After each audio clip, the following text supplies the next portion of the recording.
Listo, ahí comencé a grabar, entonces ya después de la reunión, ahí veo que todavía esos compañeros se están uniendo a la sesión de Zoom y asumo que la otra reunión les duró los 60 minutos, entonces no sé si hay alguno que no le puse la asistencia, sería bueno que me indique para ponerle la asistencia.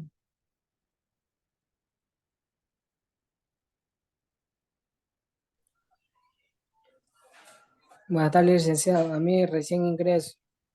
Jesús Silva, Sí. a ver, déjenme ver, Hola, ¿dó- Master. ¿dónde es esa asistencia? Registrar, Silva. Ya, ahí le puse la asistencia. ¿Quién más me falta? A mí recién ingresé, Master. Disculpe, tenía unos pequeños inconvenientes. Galarza Espinosa. A ver, Sí, déjame. por... Galarza Espinosa. No sé, pero alguien como que le pusieron la asistencia, porque sí tiene asistencia. Ya, ¿alguien más? Ya, nadie más. Entonces, Luz Uriaga, creo que lo vi que él estaba peleando por conectarse.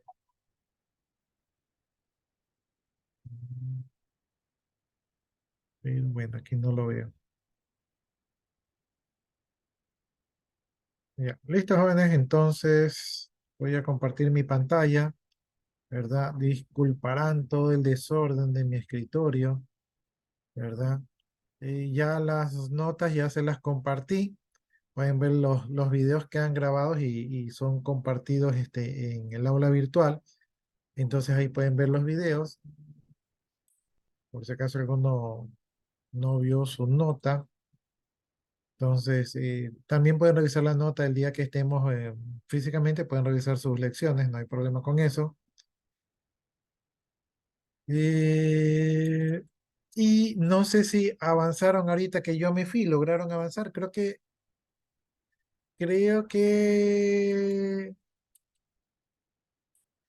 nos habíamos quedado en el ejercicio 19, el día de la semana.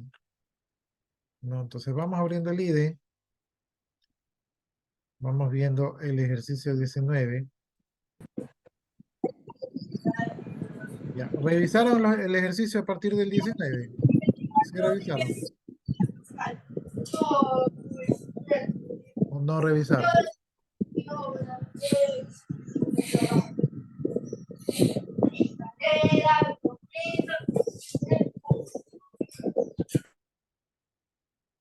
Ya, asumo que no revisaron, así que voy a ir. Ejercicio 19, jóvenes, tenemos nuestras librerías que necesitamos para que las funciones en lenguaje C estén disponibles. Tenemos la definición formal de la variable main, la función main, sabemos qué función, porque tiene este paréntesis que abre y ese paréntesis que cierra, ¿verdad? Entonces, esto es una función. Y las funciones suelen retornar valores. En este caso, el valor que retorna es el valor de un número entero. Por eso la función devuelve el tipo de dato entero. Entonces, ¿cómo se definen las funciones? Se definen colocando el tipo de datos, el nombre de la función y los parámetros que maneja. En este caso, el parámetro void significa que no se maneja ningún tipo de parámetro. Eric Cedeño, yo creo que sí le puse asistencia a Eric Cedeño. Ah, ya, ya, está bien. Sí, es que no podía porque estaba con este internet súper que malo y entonces no me permitía Ya, listo. ingresar. Ya, profe. Ya, entonces les decía que así se define una función, o sea, muy parecido a la variable, va el tipo de dato, va el nombre de la función y va los parámetros que utiliza. En este caso, la palabra reservada void significa que no va a manejar ningún tipo de datos en los parámetros. Dentro de la función main, sabemos que estamos dentro de la función main porque hay un paréntesis que abre y hay un paréntesis que cierra. Todo lo que está entre ese paréntesis que abre y el paréntesis que cierra se conoce como el cuerpo de la función. En este caso, el cuerpo de la función main. Aquí tenemos la definición de una variable, en este caso la variable i, de tipo integer, ¿no? Entonces solamente hay una definición de la variable. Aquí tenemos la llamada a la función printf, donde mandamos una cadena de caracteres que tiene un título que dice que introduzca un número del 1 al 7 y el punto y coma para indicar el fin de la instrucción. Luego tenemos un scanf, que el scanf tiene dos argumentos o dos parámetros. El primer argumento es una cadena de caracteres, ¿verdad? Donde se va a colocar el formato, y el segundo argumento es la dirección de una variable, ¿no? Los argumentos están separados por coma. En la cadena de formato, ¿verdad? Tenemos un porcentaje de, es decir, que se va a permitir la lectura de un número decimal. Y en el segundo argumento en Asperson-i es que ese dato que se va a leer desde el teclado se va a guardar en la dirección de memoria de la variable i. Luego tenemos, y este es el plato fuerte de este ejercicio, una instrucción denominada switch. Anteriormente a esto ya habíamos visto que teníamos if sanidad, o sea, preguntábamos, si es esta condición, entonces hacemos esto, caso contrario, si es esta otra condición, entonces hacemos esto, caso contrario, si es esta otra condición, entonces hacemos esto, caso contrario, ¿no? Eso se denomina if anidados. En este caso, para no utilizar if anidados, tenemos la variable switch. La variable switch permite ejecutar un código de acuerdo al valor de una variable. En este caso vamos a switchar dependiendo del valor de la variable i. Si la variable i, en el caso de que la variable i sea 1, ¿verdad? Entonces vamos a ejecutar estas dos instrucciones de aquí. La primera instrucción va a imprimir por pantalla que es lunes y un salto de línea. Y la segunda instrucción es una instrucción break. La instrucción break es una instrucción que rompe el ciclo, que rompe el flujo de una instrucción, ¿verdad? Si no estuviera break, ¿verdad? Entonces yo revisaría el caso 1, caso 2, caso 3 y así sucesivamente, lo cual sería una pérdida de tiempo. Entonces, si yo ya estoy en el caso 1, ¿verdad? Y ya ejecuté el código correspondiente al caso 1, la instrucción break lo que me hace es que termina la ejecución de este comando switch y se va a la siguiente línea, que en este caso es system pause, ¿sí? Es decir, ya no continúa con esta instrucción, dice ya no hagas esto más, y se viene a ejecutar la siguiente instrucción fuera del switch, que es system pause. Ya, en el caso que la variable i no sea 1, sino que el valor de la variable i sea 2, entonces se imprimiría martes con salto de línea y otra vez otro break. Break lo que haría es que terminaría aquí la ejecución de este comando e iría a la siguiente línea, que es system pause. Y así sucesivamente con el caso 3, el caso 4, hasta llegar al caso 7, ¿no? Entonces, si llegase a ser el caso 7, o sea, el valor de la variable i sería 7, entonces se imprimiría domingo y luego se hace un break para llegar al system pause. Y en el caso de que no sea ni 1, ni 2, ni 3, ni 4, ni 5, existe la etiqueta default. La etiqueta default permite imprimir la acción que se hace en el caso que no sea ninguna de las anteriores. Y ahí lo que hace es que se imprime acción no válida y se imprime un break. Si me preguntan a mí de manera particular, el break está de más aquí porque la siguiente instrucción es el system pause. Así que podríamos omitir el break de aquí. Sin embargo, para mantener el mismo formato, se lo podemos dejar acá. O sea, no nos hace daño dejarlos aquí, pero es innecesario porque la siguiente instrucción es el system pause. El switch, desde su paréntesis que abre hasta su paréntesis que cierra, ¿verdad? Es un solo bloque de código, ¿sí? Entonces, una vez que se ejecuta switch, o sea, todo este bloque del código, la siguiente instrucción es system pausa. System pausa, como ya sabemos, permite hacer una pausa de la ejecución del programa, ¿verdad? De manera controlada. Es decir, ya no utilizamos el get check, sino que utilizamos el system pause. Una vez que terminamos, retornamos 0. ¿Por qué retornamos 0? Porque nosotros dijimos que la función main era de tipo integer. Como hemos definido la función main de tipo integer, significa que esta función tiene que retornar un valor entero. La instrucción return permite indicar que esta función va a retornar un valor, en este caso va a retornar el valor de 0. ¿Preguntas hasta ahí, jóvenes?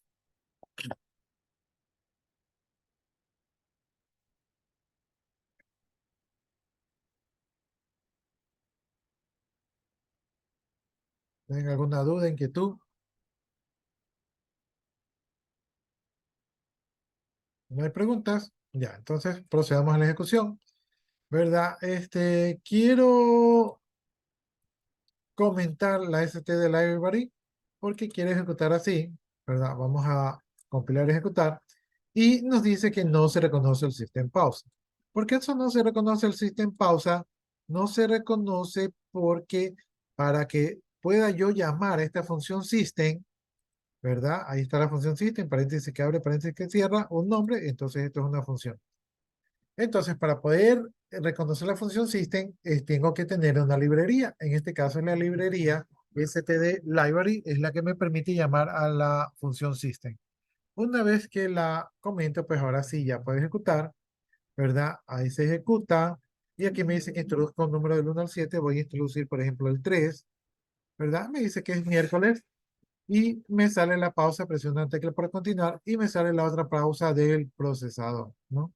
Entonces, y ahí me dice que el proceso se ejecutó después de 11 segundos, punto 68 segundos, con un retorno de 0, ¿verdad? Entonces, ahí ya se cerró. Ahora, lo que hice con el otro grupo fue aquí, en vez de retornar 0, poner 55. Vamos a ejecutar nuevamente este programa. Vamos a poner el número del 1 al 7, vamos a poner el 7. ¿Verdad? Sale domingo, dice, presiona la tecla para continuar, presionamos y ahí dice que terminó el proceso de manera exitosa y el valor retornado es 55, ¿no? Entonces ahí está el valor que retorna la función main, ¿verdad? Entonces aquí por lo general se pone 0, simplemente quería demostrarles que este valor que yo retorno en la función, ¿verdad? Se muestra en la ejecución del programa, ¿no? Esto tiene mucha más utilidad, pero por el momento no es el momento de revisar esa utilidad. ¿Preguntas hasta ahí, jóvenes? Ya, listo. Entonces voy a cerrar todo esto. ¿Se guarda el cambio? Sí. Ya, y vamos al siguiente ejercicio que debe ser el ejercicio 20. El ejercicio 20 es un ejercicio que también permite mostrar un día de la semana, ¿verdad? Tiene una librería adicional. Ahora, la variable está mejor comentado y la variable que se está utilizando es la variable día, que es de tipo integer, ¿no? Entonces, el nombre de la variable está más amistoso. Main lo hemos definido de manera informal. Estamos utilizando el System CLS para limpiar pantalla. Estamos colocando un título. Mandamos un mensajito y permitimos el ingreso de una variable en el siguiente formato, ¿verdad? En el primer argumento en la cadena de formato tenemos porcentaje i. Porcentaje i es un formato que me permite el ingreso de números enteros. Porcentaje d también me permite el ingreso de números enteros, pero también de números decimales. Porcentaje i me permite el ingreso de números enteros. Y ese número entero lo vamos a guardar en la dirección de memoria de la variable día. Luego tenemos aquí el mismo switch, donde vamos a switchar según sea día. Aquí, para hacerlo más compacto, la instrucción switch, ¿verdad? También en español se le diría como selector o select, ¿verdad? Entonces, en el caso de que sea 1, ¿verdad? Se imprime domingo y se ejecuta la función BRIA, ¿sí? Ahora, noten ustedes cómo en el caso de que sea el último, o sea default, se coloca o se imprime el número incorrecto y no hay un BRIA. Y aquí la pausa la hemos puesto con get check, ¿verdad? Que es una alternativa. O podríamos no ponerla porque este compilador tiene su propia pausa, ¿no? Y aquí ya no tenemos el return porque como main no la hemos definido, entonces se asume que retorna 0. ¿Ya? Entonces están más compactas. Recuerden ustedes que yo puedo poner varias instrucciones en una sola línea, simplemente tengo que separar las instrucciones con punto y coma. ¿Ya? Entonces es la misma ejercicio, pero más depurado. Compilamos y ejecutamos. Ahí dice ingreso un día de la semana, ¿verdad? Digamos que voy a ingresar el día 0. Ingreso el día 0 y me dice número de día incorrecto, ¿no? Y ahí se termina el programa. Entonces ahora voy a poner un número correcto. Voy a poner el número 1. Entonces ahí me sale que es domingo y ahí termina la ejecución del programa. Preguntas, dudas, inquietudes. No hay. Entonces, cierro y me voy al programa. Esto aquí creo que puedo cerrar. Esto es otra cosa. Y me voy al programa 21. El programa 21 es un programa que permite el ingreso de un número y lo convierte en números romanos. Para esto, pues agregamos las librerías que ya se nos están haciendo comunes, ¿verdad? Definimos una variable número que es de tipo integer. Cuando la variable no está dentro de una función, se dice que es una variable global, ¿verdad? Y cuando las variables están dentro de una función, se dicen que son locales a dicha función. En este caso, estas variables son locales a main. Entonces, ahí tenemos nuestra función main. Hemos declarado la variable número, hemos declarado las variables unidades, decenas y centenas. Borramos la pantalla, ponemos un título, permitimos el ingreso de un número y lo guardamos en la variable número. El número tiene que ser de 3 dígitos. Imprimimos unos espacios en blanco y luego tenemos un if, o sea, una pregunta que evalúa una condición. Y dice, si el número ingresado es mayor o igual a 100 y el número es menor o igual a 99, ¿verdad? Ahí se me movió. Entonces, si el número está en este rango, ¿verdad? Si el número se encuentra en este rango, entonces se entra por el lado del verdadero. Y por el lado del verdadero se ejecuta desde este paréntesis que abre hasta este paréntesis que cierra. Todo esto es por el lado del verdadero. Y por el lado del verdadero, pues se descomponen las unidades del número. Entonces, las unidades es igual al número dividido para 10, pero ese porcentaje es el módulo de la división, ¿sí? Es decir, que el número se lo divide para 10 y el residuo de 10 es lo que se guardaría en unidades. En decenas, el número ingresado se lo divide para 100, pero es el módulo de 100. Es decir, que el número se lo divide para 100, o sea, se escoge el residuo del número dividido para 100 y eso se lo divide para 10 y esas son las decenas. Con respecto a las centenas, el número se lo divide directamente para 100, ¿verdad? Y lo que queda pues son las centenas. Ya, listo. Entonces, ya que hemos descompuesto el número, tenemos un switch que trabaja con las centenas, ¿no? Dependiendo de cuánto sean las centenas, o sea, si es 1 hasta 9, lo que salía es que se imprime el equivalente en romano. ¿Sí? Entonces ahí tenemos el equivalente romano de las centenas. De ahí tenemos un switch que trabaja con las decenas. Dependiendo de las decenas, que puede ser de 1 a 9, se imprime el equivalente en romano de las decenas. Y finalmente tenemos un switch con las unidades, dependiendo de el valor que contenga unidades, se imprimiría pues el número que se representa en romano, ¿no? Entonces estos son los números en romano. Ya, esto sería por el lado del sí. En caso contrario, en caso que el número no se encuentre en ese rango, se imprimiría un mensajito que diría no se encontró el número correcto, ¿no? Entonces esto sería por el lado del else y de ahí se hace el get check. En este caso no es necesario, ¿verdad? Incluso aquí no es necesario la llave, la puedo astericar, ¿verdad? Porque como no tiene más allá de una instrucción, no necesito las llaves, ¿no? Entonces, ejecuto. Ahí dice, ingreso un número de 3 dígitos. Si ingreso un número de 2 dígitos, dice, no se ingresó el número correcto. Entonces, da un error. Vuelvo a ejecutar. Digamos que pongo el número 190. Entonces, el número 190, ¿verdad? Sería esto, ¿no? Este es el 100 y este es el 90. ¿Sí? Entonces, este sería 190. Vuelvo a ejecutar.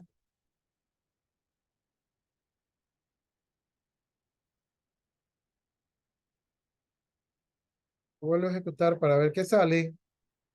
Ahora voy a poner el número 514. Entonces, aquí sale el número 514, ¿verdad? Está la D de 500, ¿verdad? El, el X ¿verdad? De 14 y el 4. ¿Sí? Ahí serían números romanos, entonces esa es la equivalencia con los números romanos. Bien, entonces aquí lo que hemos aprendido a utilizar es el switch, ¿no? El switch y también el operador y.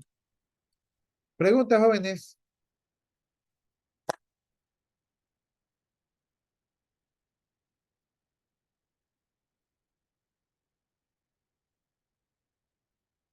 Preguntas.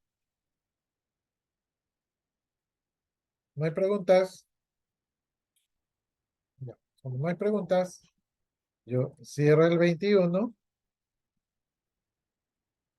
y me voy al que le sigue, que es el 22. El 22 es un programa que permite aplicar un bono dependiendo del tipo de código y también permite aplicar un descuento dependiendo de la cantidad, ¿no? Entonces, aquí está la explicación. Este es un comentario que abre.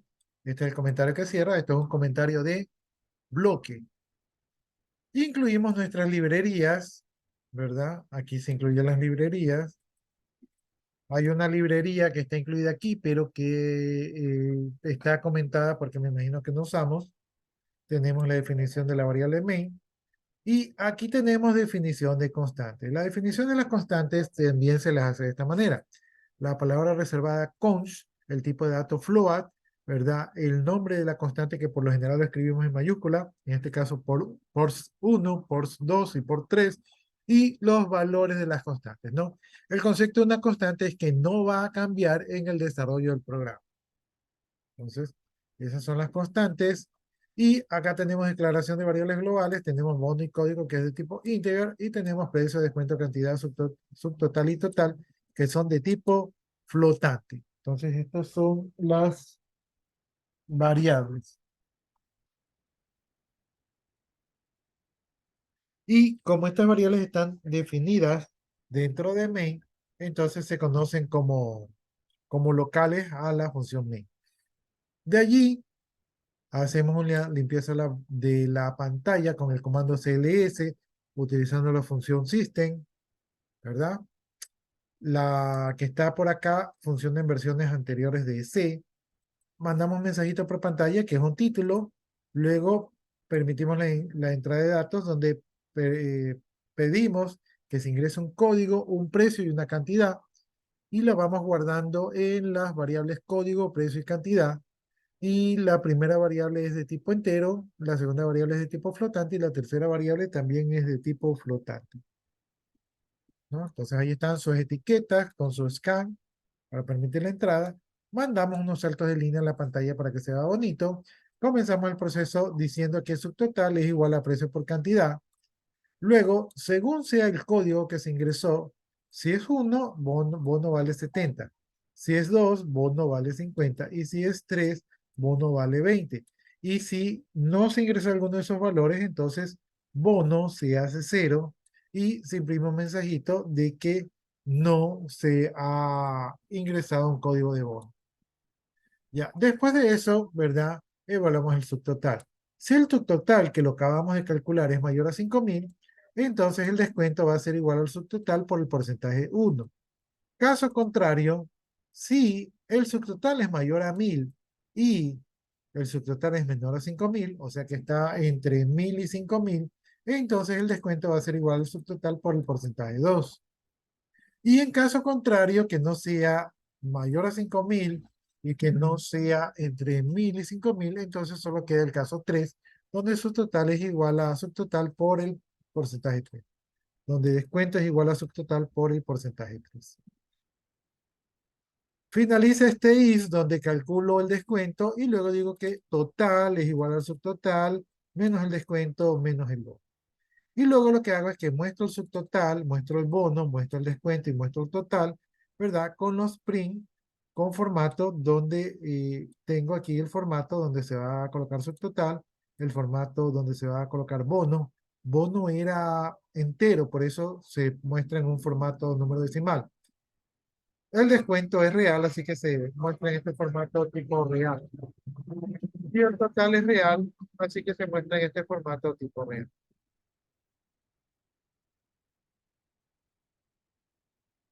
Ya, ahí tenemos unas funciones. mm, Creo que por el momento no las voy a ejecutar. Ya, entonces vamos a ejecutar esto de aquí. Ahí está la ejecución del programa. Dice ingresa un código. Vamos a ingresar el código 8. Ingresa un precio. Vamos a ingresar 100. Ingresa la cantidad. Vamos a poner 2, ¿no?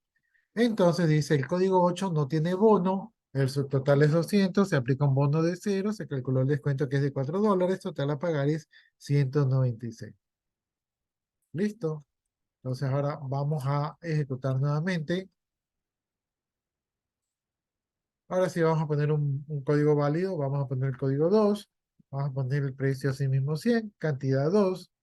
¿Verdad? Entonces aquí, si se aplicó un bono de 50, también se calculó un descuento de 4. Entonces el total de la compra es de 146. Preguntas, jóvenes, dudas, inquietudes. No hay preguntas. Entonces vamos al ejercicio 23. El ejercicio 23 me parece que ustedes ya lo hicieron. Lo hicieron en pseudocódigo y en algoritmo. El ejercicio 23 pide sumar total pares e impares, ¿no? Entonces tenemos que sumar total pares e impares. Comenzamos con la definición de la función main, que es de tipo integer, ¿verdad? También incluimos nuestras librerías y definimos las siguientes variables. Definimos x, n, cp, ci, a1, a2, a3, que son de tipo integer. Luego utilizamos la función gotoxy. La función gotoxy está en esta librería, que es una librería que creamos nosotros, y la función gotoxy sirve para posicionarnos en una columna y fila específica de la pantalla sin necesidad de tener que hacer tabulaciones y saltos de línea. Entonces, gotoxy se posiciona en una posición específica de la pantalla. Y allí imprimimos un título, bueno, no un título, sino un mensaje que dice ingresa un número, y allí mismo permitimos la entrada de un número y lo vamos a guardar en la variable in. Luego, en otra posición, vamos a pedir la secuencia de pares e impares, o mejor dicho, esto es como un título, secuencia de pares e impares, ¿verdad? Y luego tenemos que CP es igual a 6 y CI es igual a 6, ¿no? Creo que CP viene de cuenta pares y CI creo que es cuenta impares, ¿no? Entonces, están inicializados con 6. No estoy muy seguro porque está inicializado con 6. Y de ahí tenemos la variable x1, x2 y x3 inicializada con 6.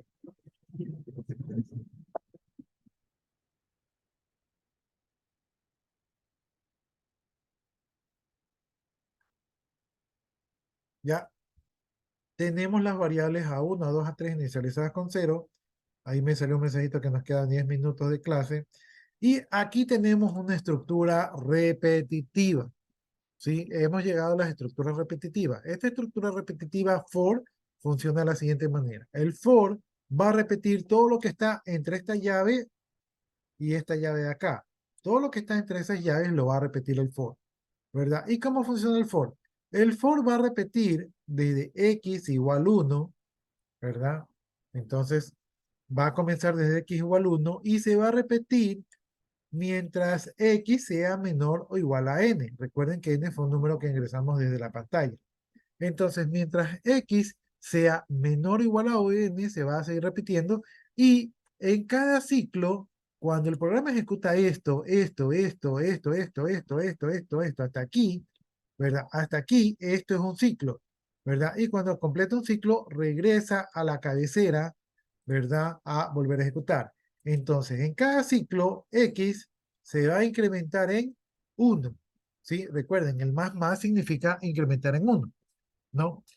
Entonces, repito, el for va a repetir desde x igual 1, o sea, desde ese valor inicial, va a repetir mientras x sea menor o igual a n, y en cada ciclo va a incrementar x en 1, ¿no? Entonces, en la posición 5, x más 5, ¿verdad? Se va a imprimir x, ¿verdad? X es la variable que está contando. Y A1 va a ser igual a A1 más X, o sea, va a acumular el valor de X. Luego dice, si X dividido para 2, el residuo de X dividido para 2 es igual a 0, quiere decir que es par. Por lo tanto, en la posición 25, CP va a imprimir el valor de X que es par. Y A2 va a ser igual a 2 más X, o sea, va a acumular, es un acumulador de números pares. Y CP, que es el contador de pares, se va a incrementar en 1. ¿Sí? Todo esto se hace aquí, desde esta llave que abre hasta esta llave que cierra, es un bloque de código.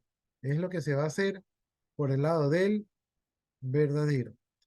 Caso contrario, o sea, el EL sería en el caso de que X no sea par, entonces por lógica, pues si no es par es impar. Y en ese caso lo que va a hacer va a hacer estas líneas de código donde se va a ir a esta posición, ¿verdad?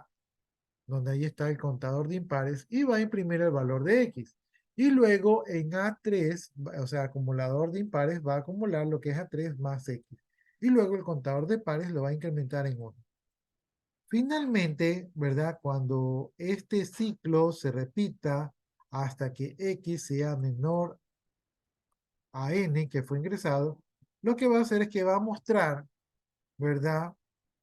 Va a mostrar en esta posición de aquí una rayita y en la posición de más abajo, ¿verdad? Va a mostrar el valor de A1, o sea, el total de los números generados, en esta posición de acá, en esta posición de acá, va a mostrar en esta posición el valor de A2 y en esta posición de acá, ¿verdad? Va a mostrar el valor de A3, ¿no?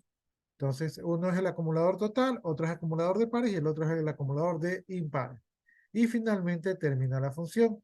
Vamos a ejecutar esta función, no sé, creo que me quedan 6 minutos, ¿sí? Allí se ejecuta, dice que ingresa un número. Este número que voy a ingresar es el número de números que se van a generar. Vamos a ponerle 8, ¿sí? Y entonces ahí vemos que se generó una secuencia de 8 números, ¿verdad? Donde se fueron contando los pares y los impares y sacó el total de los pares y los impares.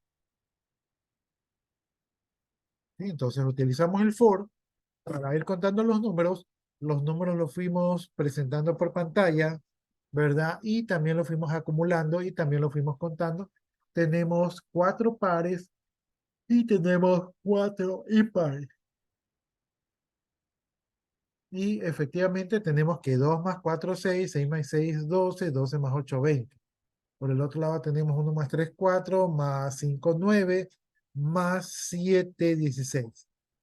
Entonces, nuestro programa fue un éxito.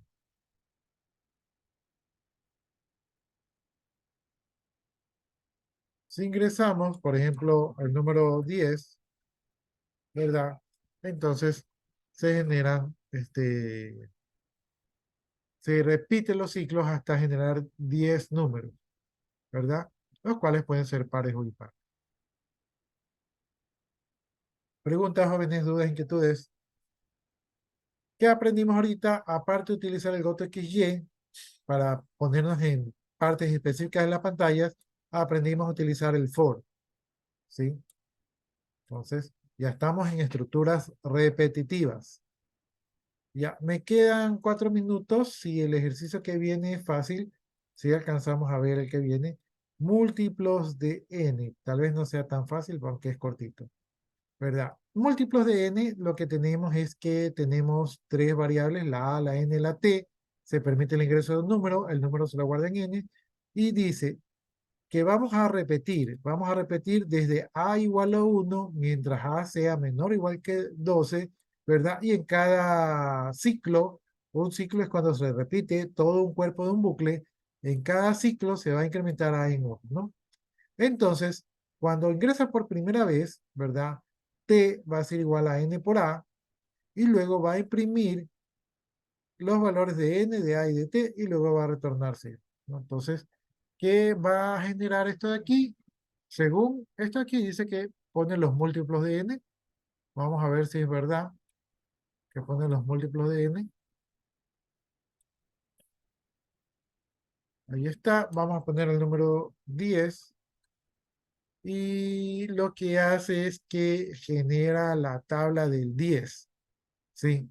Es lo que hace la tablita del 10. Entonces 10 por 1, 10, 10 por 2, 20 y así sucesivamente, ¿no? Entonces lo que ha hecho es pintarnos la tabla del 10.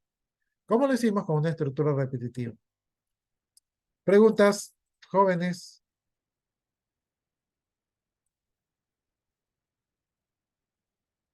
No hay preguntas. Nos quedan 2 minutos. Déjenme ver el ejercicio 31.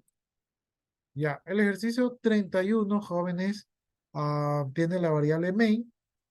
Void es cuando la variable no retorna datos. Creo que aquí no lo acepta. ¿Sí? Tenemos definición de variables, número, contador, sumatoria, número y contador entero, sumatoria flotante, solo contador y sumatoria están inicializados con 0. Tenemos la limpieza de la pantalla que ya sabemos que no funciona. Tenemos un título y se va a imprimir los 10 primeros números. Aquí tenemos otra estructura repetitiva. Tenemos la estructura repetitiva do. ¿Sí? Do significa hacer. ¿Sí? Aquí comienza y aquí termina, ¿no? Entonces, ¿cuál es el cuerpo de esta estructura repetitiva?